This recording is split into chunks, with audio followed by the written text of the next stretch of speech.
Hello. Normally I wouldn't care, but my good friend Master Jose Gonzalez, who's from my hometown, who trained one of the instructors that taught me when I was a very young teenager in high school in Hamilton, New Jersey, talked about this with me, and I don't think he would mind my saying my 2 cents worth, right? This is for Jake and Logan Paul. I think mostly Jake Paul, but you are a family unit, and I assume you guys communicate. I'm to understand that you have a home and training facilities and business interests on the U.S. territory of Puerto Rico. How do you want to live there?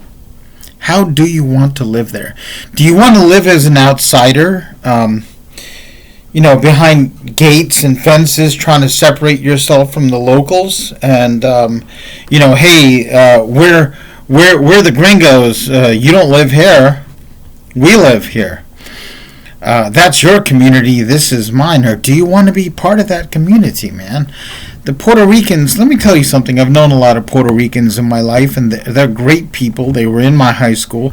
I grew up around them. Master Gonzalez is Puerto Rican and has property there. He has influence there.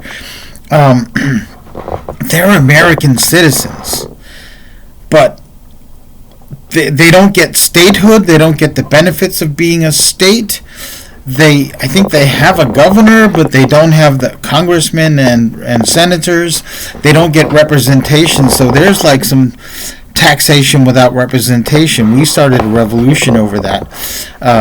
Puerto Ricans have died in every war the United States has had since we incorporated Puerto Rico into the United States, and they don't get a voice. And from what I hear in pictures I've seen, it's a lush island paradise. You live in a paradise, and I assume you don't live in a shack. But I think Puerto Ricans are afraid of being recolonized. All these rich outsiders come in, and prices go up. They jack prices of everything up. The cost of living goes up. But what about the people that built everything there? What about the people that feed everyone, that do the fishing and the farming and, man all the services you use? What about them? They're your neighbors. Do you really want to be that separated from your neighbors? Or do you want the experience of being able to walk outside your door at any time? Walk down to any bodega. Walk down to any ma and pa restaurant, any fish shack, any bar, any supermarket, and just be one of the people there and have all the old, what I think they're called, abuelas. My Spanish isn't so hot. Have the old women there say, "Oh, it's you. Hey, where have you been? You're looking too thin. Let me feed you something." You want the kids to be able to walk up and, "Hey, it's you, right?" Don't you want to live like that? Right? I know sometimes when people ask you for things for Puerto Rico, it feels like, are they just trying to shake me down and squeeze me? Is this like some kind of tax they want to impose? Although I hear you're all getting great tax breaks in Puerto Rico. Is this a tax they want to impose on me so I can just live here? No. I think really everyone's reaching out to you because it's an invitation to be one of them, right? It's an invitation to actually be neighbors. Someone says something bad about you in the press and says, he's just a rich guy, he doesn't contribute anything, he's just taking advantage of us, and then you do something for the community or you donate something, and maybe you feel like you're being used. But really, all of this would go away. It would go away completely if you would say, you know what? I live in Puerto Rico. Yo soy Boricua. I am Puerto Rican. I live here. Let me be among them. Let me be an islander. And let me give and take as an islander would.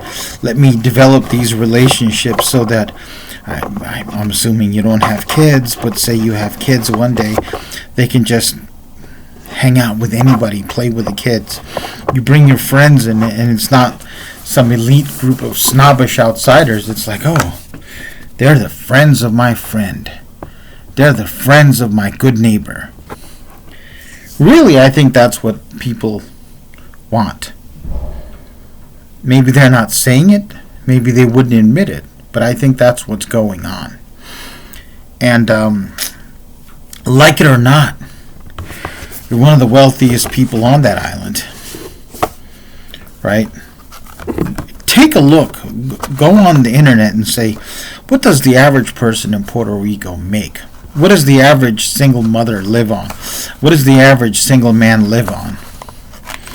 Okay, what does a grandmother maybe who's just living off a pension, her husband died, what are her living conditions like? And then step outside and look at the beautiful ocean. I've seen so many pictures of beautiful ocean and waterfalls and beaches and women in bikinis and the little drinks with the parasols in them and the trees and the colorful birds. Paradise, but for some people it's their home, and it may be a little bit less paradisical than what you live in. And in terms of what can be done in that paradise and the resources swirling around it, you, like it or not, you're in a position of great power, potential benefit and ruin to the people, and maybe ultimately to yourself. Right? So just think of it in that respect. Just think of it as, how do I get to become one of these people? How do I get to become a neighbor? How do I live here so that I don't have to constantly worry about people asking me for things or looking at me as some kind of a colonialist and imposer? Ultimately, wouldn't you rather just be a friend among friends, be a resident among neighbors, and part of a community, and, live a great life and have your friends and neighbors accept you as one of them? Just a thought.